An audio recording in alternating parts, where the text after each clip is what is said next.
here to answer all of the questions that you uploaded. Put your hands together for Bob Armstrong, our moderator, and his incredible team. We'll just bring them all out. All the superstars. Thanks, Bob. Thank you very much. Woo, keep going, guys. Keep going. Seriously, the brain power on this stage is so impressive. You want to take mine? Okay, Sergey, so what do you say when you're stressed out? What do you say when you're stressed out? Do you say, oh, come on, Dad, it's not rocket science? And then you go, oh, my God, it is. What are we doing? I want to know. I've never befriended a rocket scientist, which may be shocking. I say, what did I get myself into? What do I get myself into? Perfect. And can you say that in Russian? It's nicely done, man. Here they are, everybody. Give them a big, big applause. I didn't send you my cards. No, it's not your fault. Okay, outstanding, guys. I'm going to ask the people at the back to be extremely quiet out of infinite respect. Otherwise, we'll have Sergey develop something like a ray gun. We'll clear out the back section. Okay, that's actually pretty good. That's pretty quiet. So we're going to go right into the questions now. This is great crowdsourcing, Traction-style questionnaire. All these questions have come from you, the audience, written into our app all through the course of the day. I've got them assembled here. Some were voted on by others, were more popular. I've got them at the top of the list. Some are for specific people. Some I get to make up who they go to. And I want to thank you in advance. There's some very good questions. It'll open up some new avenues for discussion. So it's a very impressive looking panel here. We'll just see what happens. All right, the first question that we'll ask, it comes from Eric Iser of O2E Brands. And the question I'll start with it going to Dave Jenkins. And then I'll throw a few other people under the same bus. Dave, how can a Salesforce customer leverage the platform to do complex data analysis with out-of-the-box reporting? With out-of-the-box reporting? Out-of-the-box reporting. reporting. Firstly, thanks, Eric, who I used to work with a while ago, for giving me a question, so I don't feel left out. That's probably the most important part of the conference for me. How do you leverage complex analysis to do out-of-the-box reporting? You know, there's things you can do in out-of-the-box reporting in Salesforce to produce interesting results. You can get very creative using formula fields and putting reports together and building dashboards to drive your business. But really, complex analysis is best left to things like Wave and tools like that. You can do good analysis on the data that you have in there. You can build dashboards to drive your business. But that takes a bit more, let's think about what we're going to report on and leverage that data. Complex analysis and a lot of the data-driven tools are more left to the big data platform and that side of things.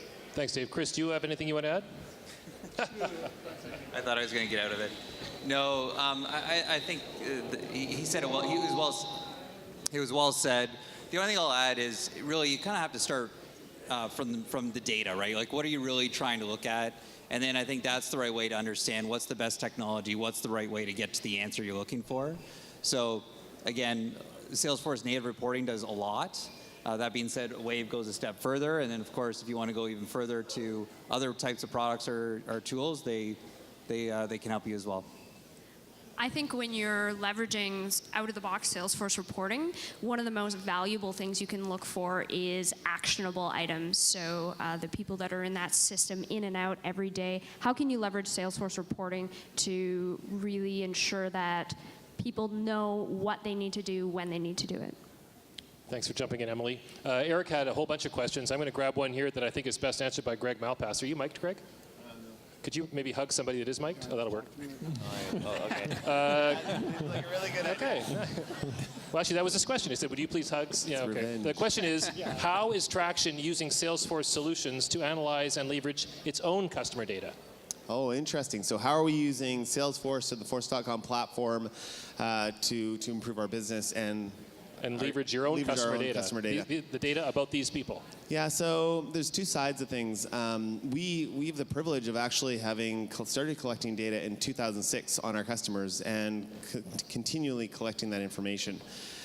So there's a couple things that we've done. One is there's your core CRM data, right? Who's been interested? What do they purchase? What's the lifetime history of customers? Very baseline stuff. So And what's interesting is over the last 9 years, that's actually become very interesting. So the one thing we've done is as we've drawn new insights and wanted new perspectives, we actually go back and append our historical data. So we're continually improving the old data as we have a broader perspective of what we want to learn about.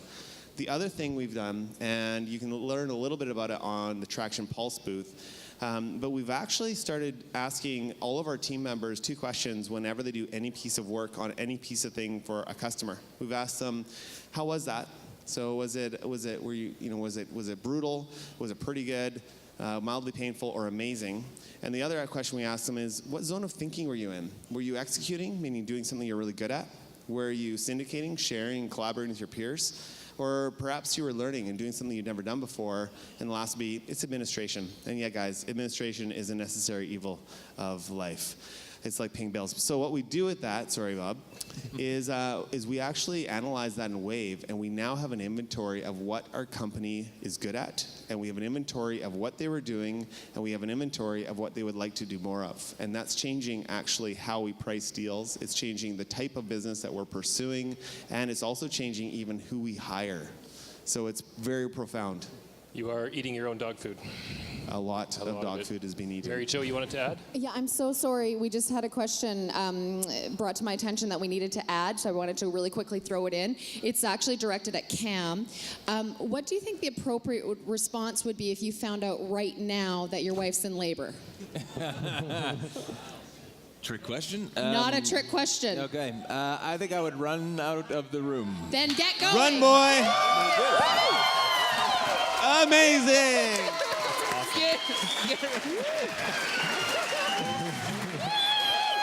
That's the mic drop. That's the mic drop. Can I drop this mic? Is that allowed? Will I be charged for it? All right, that's Is that a trick question? No. Yeah. That's going to be a little bit tough to top, but we'll give it a try here with a extremely scintillating question. Going back to Ken, or not back to Ken, but to Ken. Mix it up a little. Ken, this is a question that comes from Kumi Abercrombie at Avera. How many existing legacy technologies did Salesforce replace at Nurse Next Door, and how did you phase implementation and ensure integration? You have 30 seconds. Well, this is Hello. This is easy. So we actually tried to real close. Totally inappropriate. No, you know what? Here's the funny thing. We actually tried to implement Salesforce. Totally awesome, except for we weren't ready. And so we have all these really shitty concurrent legacy systems that we're trying to fix right now. Oh, so still in process? Still in process. It's one of the things we're looking at over the next year. All right, thanks. I have a question here, back to Eric's questions. This one's for you, Emily, I think. Emily, what separates Traction from other Salesforce SIs? Notice I'm asking you, not Greg. All right, I'm going to tie this into what Greg was talking about earlier. And I think the biggest difference that I've experienced is that executives at Traction care about their people. So every single person who works at Traction should feel like they're valued. And as a customer of Traction, how that impacts you is the knowledge that people are working on your project because they want to be working on your project. They are building things that they want to be building, and they're driving innovation because they're passionate about it. Thanks a lot. I've got 2 very cool questions for Andrew at Patagonia. Thought you were going to escape this one, didn't you? Yeah, bad luck. The first one is from Ben Tan at SFU. The question is, how do you track what is truly trending in the community versus distractions? Truly trending in the community, was that the question? Yeah. As it relates to like fast fashion and what products we should develop, or? Sure, that's a good Let's do that. Yeah, that. Well, Patagonia tries to not do fast fashion, and we are committed to making the best product. And part of that metric, Yvonne Chenard, the owner of the company, came out with a scorecard, and part of the scorecard for every product that we make, and part of that is it multifunctional, is it timeless, and will it translate generations? So we want to make sure that we're not chasing fast fashion or trying to set trends in fast fashion. And what's interesting is watching the customer and the fashion industry itself react to that.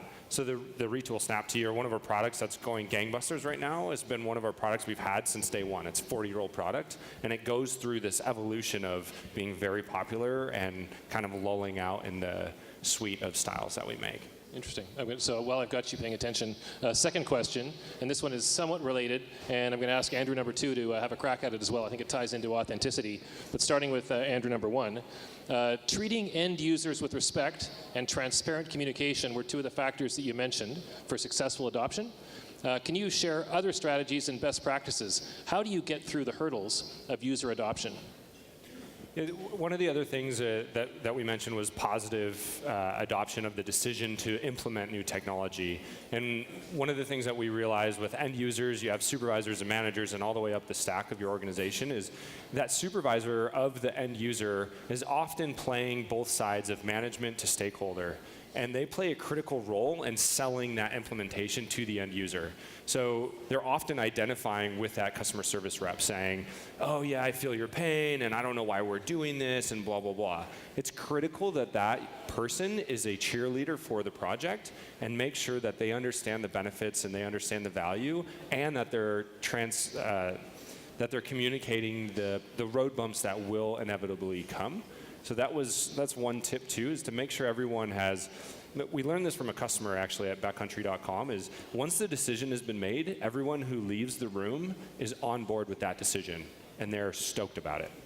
Fantastic if you can pull that off. That's great. Andrew, thoughts on this? Okay, I can answer it in a completely different way, but if my mic, there we go.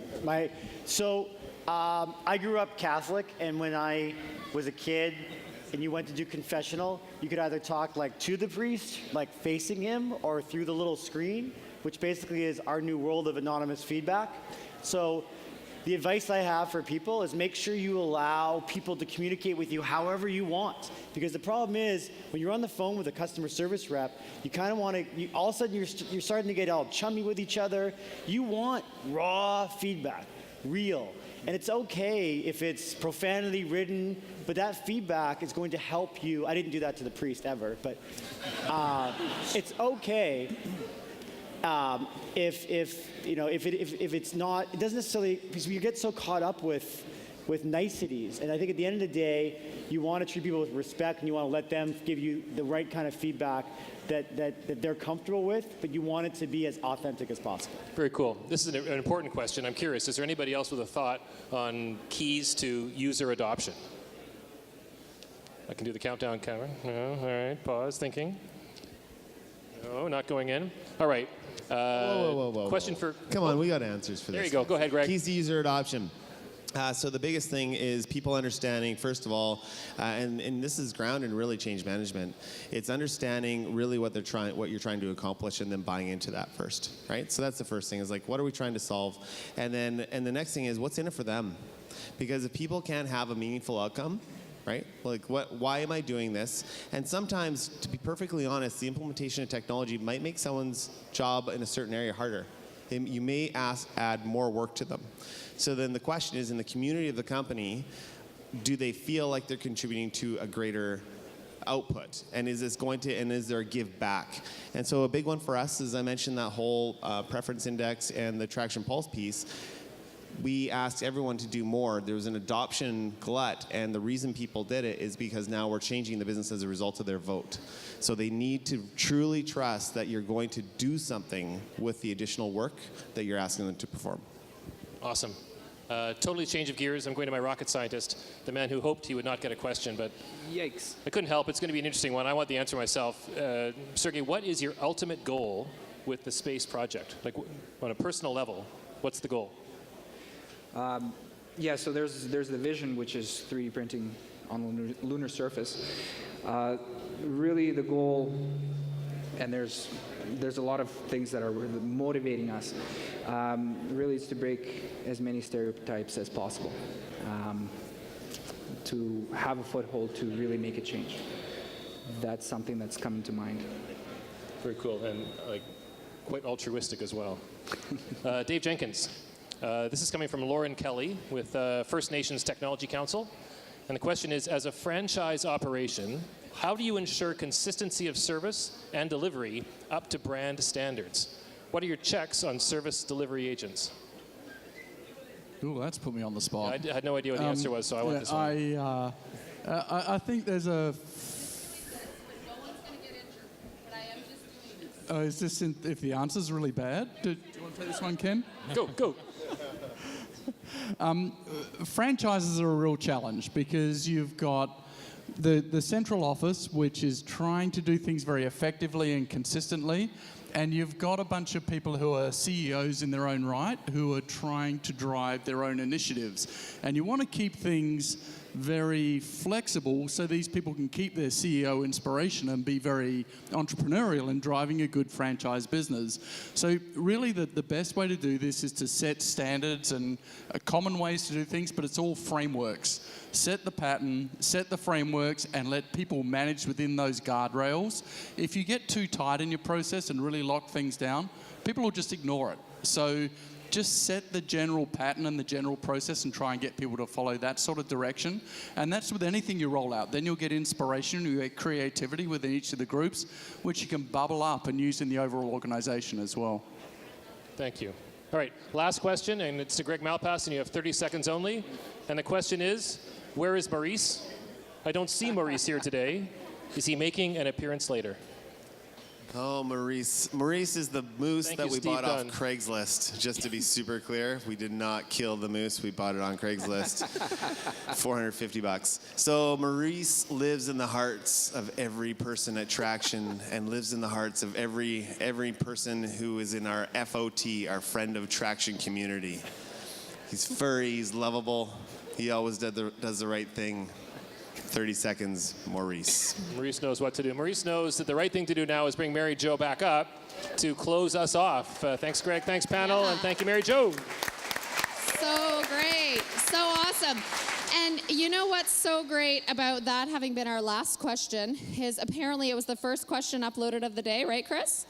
And that ended up being one of our winning questions. So Steve Dunn from Get Purified, are you still here? Yeah, well, you just won a Sonos Play 1. Not bad. Does anyone have to come? I know, I want the CD player. I'm holding it. I'm holding over it. So they just talked to you, Chris, after to get their... Okay, perfect. So find Chris Peacock. Sonos Play 3 goes to, and I hope I'm pronouncing this right, Mayada King from Minefield Group. Yeah, you're so happy. I love it when people win things and actually show like such exuberance. You know, sometimes people win things, they're like, cool, whatever. Like on the radio, I'm like, no, just be so happy. It's a good day. Congratulations, you guys. Okay, Sonos Play 5. Renee Hernandez from Aritzia, are you here? Yeah, see? Yes, like that. Awesome. And you guys, that's a wrap. And for concluding, we intentionally wanted everybody on stage here today because it's very Saturday Night Live. And so we're going to get the band play. Is there the Saturday Night Live New York City band over here somewhere or something? Anyway, thank you to everybody. Thank you to you guys. Thank you for having me. And it's been a great day, and it's going to continue being great because we're going to do live band karaoke here. Awesome!